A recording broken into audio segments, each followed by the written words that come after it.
देवरानी का खाना। सुनीता बहू, सच सच बताना, तेरे मायके वालों ने तुझे खाना बनाना नहीं सिखाया, तभी तो इतना बेस्वाद खाना बनाती है ना। माँ जी, मेरे घर वालों ने मुझे सब सिखाया है। आपके मुंह में ही स्वाद नहीं है, तभी तो आपको मेरे हाथ का खाना कभी अच्छा नहीं लगता। तुझसे तो कुछ बोलना ही बेकार है। अब से मैं खुद खाना बना लिया करूंगी। हे भगवान, मेरे दूसरे बेटे नितिन को अच्छी लड़की देना जो खाना बनाना जानती हो। इतना बोलकर करुणा रसोई की ओर चली जाती है। वहीं दूसरी ओर गुस्से में लाल पीली सुनीता अपनी सास को सुनाते हुए कहती है, हाँ हाँ माँ जी, ले आना मुझसे अच्छी बहू, पर देख लेना वो मेरे जितनी गुणी नहीं होगी। हाँ। अब इसी तरह से समय बीतता है और कुछ महीनों बाद आखिरकार करुणा की छोटी बहू के रूप में दिया घर आती है और शादी के अगले ही दिन दिया की पहली रसोई होती है।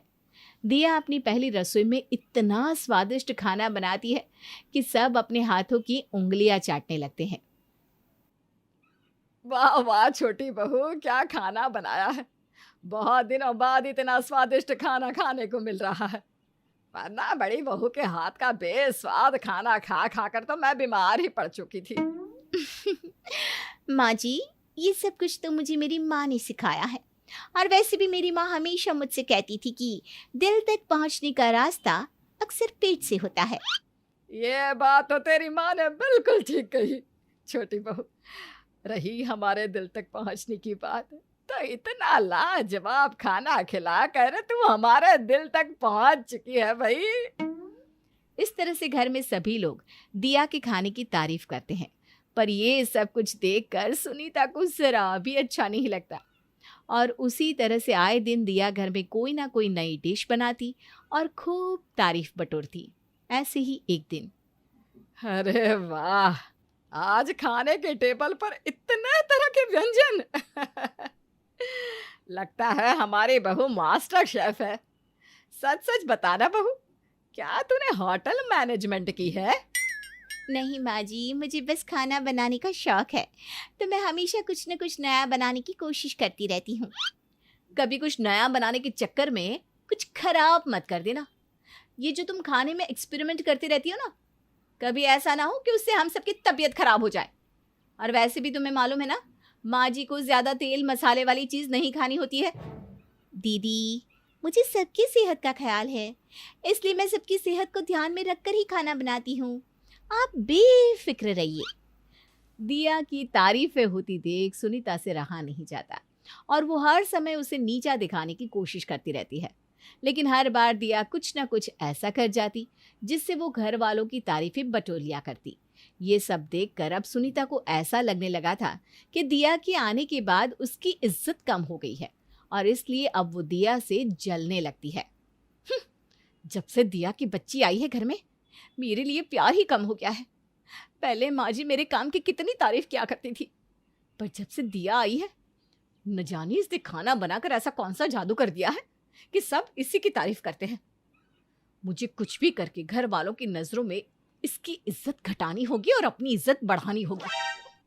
अब इसी तरह से कुछ दिन बीत जाते हैं और एक दिन नितिन को एक काम मिलता है जिसे पूरा करने के लिए नितिन एक मीटिंग रखता है और वो मीटिंग नितिन के घर पर रखी जाती है, जिसमें दूसरी कंपनी के कुछ लोग नितिन की कंपनी से एक बहुत बड़ी डील करने के लिए नितिन से बात करने के लिए उसके घर डिनर पर आने वाले होते हैं। जब ये बात सुनीता को पता चलती है तो सुनीता एक धमाकेदार प्लान बनाती है। आज नितिन के ऑफिस वाले डिनर पर आ रहे हैं और डिनर बना रही है मेरी प्यारी देवरानी।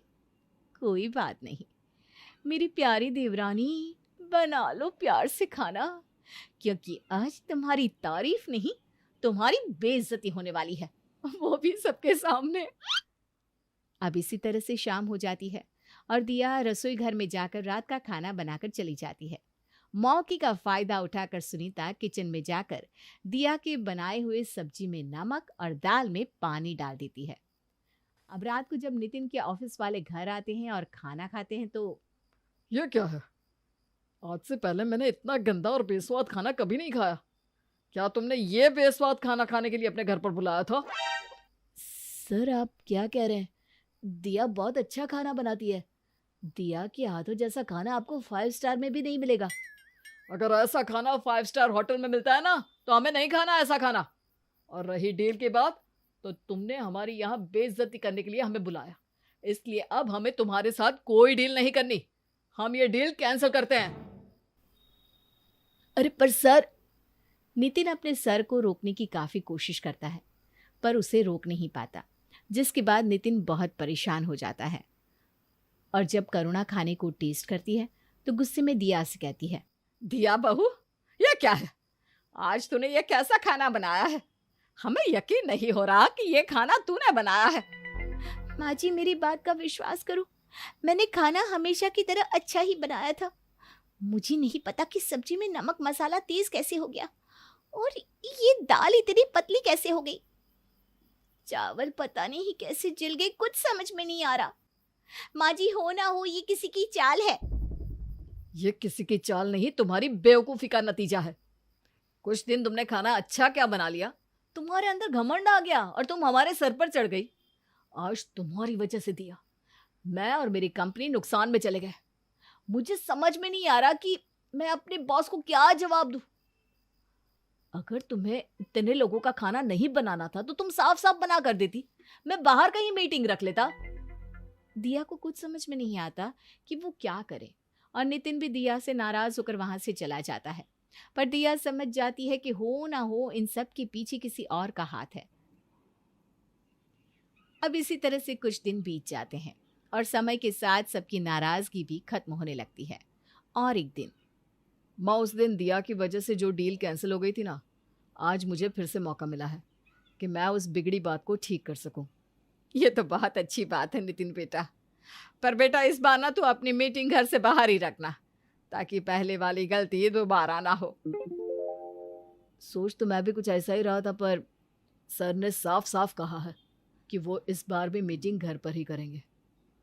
इसलिए दिया, मैं तुम्हारे आगे हाथ जोड़ता हूँ, इस बार मेरी बेइज्जती मत होने देना। अगर इस बार डील साइन नहीं हुई ना तो मेरी नौकरी चली जाएगी। ये आखिरी मौका आपको नहीं नितिन जी, मुझे मिला है और मैं इस बार किसी भी तरह की कोई गलती नहीं होने दूंगी। आप मुझ पर भरोसा करिए। जहां दिया नितिन को और अपने पूरे घर वाले को आश्वासन दे रही थी, वहीं सुनीता मन ही मन खुद से कहती है, आखिरी मौका तुम्हें नहीं दिया, मुझे मिला है। अब इस घर की लाडली बहू तो मैं बनूंगी। अब क्या था, सुनीता बेसब्री से उस दिन का इंतजार करने लगती है जिस दिन नितिन के ऑफिस वाले घर आने वाले थे। वहीं दूसरी ओर दिया भी इस बार चौकन्नी रहती है और खाना बनाकर रसोई से निकल जाती है। पिछली बार की तरह सुनीता इस बार भी किचन में जाकर दिया का बनाया हुआ खाना खराब कर देती है। कुछ देर बाद जब सभी लोग दिया के हाथ का बना खाना खाते हैं तो उसकी बहुत तारीफ करते हैं और इस बार वो डील नितिन को मिल जाती है। लेकिन नितिन के बॉस के जाने के बाद सभी घर वाले दिया की जब बहुत तारीफ करते हैं। देखा नितिन बेटा, मेरी बहू ने जो कहा वो कर दिखाया। अच्छा बहू, हम सबको बहुत भूख लगी है, अब तू हम सब के लिए भी खाना लगा दे। माफ करना माँ जी, पर अब खाना नहीं बचा, क्योंकि बचा हुआ खाना दीदी ने पहले ही खराब कर दिया है और मैं आप लोगों को खराब खाना नहीं खिला सकती। दिया, तुम कहना क्या चाहती हो? सुनीता के इतना कहते ही दिया सभी घर वालों को एक वीडियो दिखाती है जिसमें सुनीता रसोई घर में जाकर दिया के बनाए हुए खाने को बर्बाद कर रही थी। ये देखकर अब सभी घर वालों को सच्चाई का पता चल जाता है और करुणा सुनीता से कहती है, बड़ी बहू, मैं मानती हूँ कि तू खाना इतना अच्छा नहीं बनाती और इसीलिए हमने तुझे कई बार भला बुरा सुनाया है, पर इसका मतलब ये नहीं कि हम तुझसे नफरत करते हैं। तू हमेशा से हम सबकी चहेती रही है, पर ऐसे काम करके आज तूने अपनी इज्जत हम लोगों की नजरों में गिरा दी है। बड़ी बहू, तूने ऐसा क्यों किया? माँ जी, मुझे माफ कर दीजिए, पर जब से दिया इस घर में आई है, बस उसी के हाथ के बने खाने की तारीफ होती है और मेरे खाने की बुराई।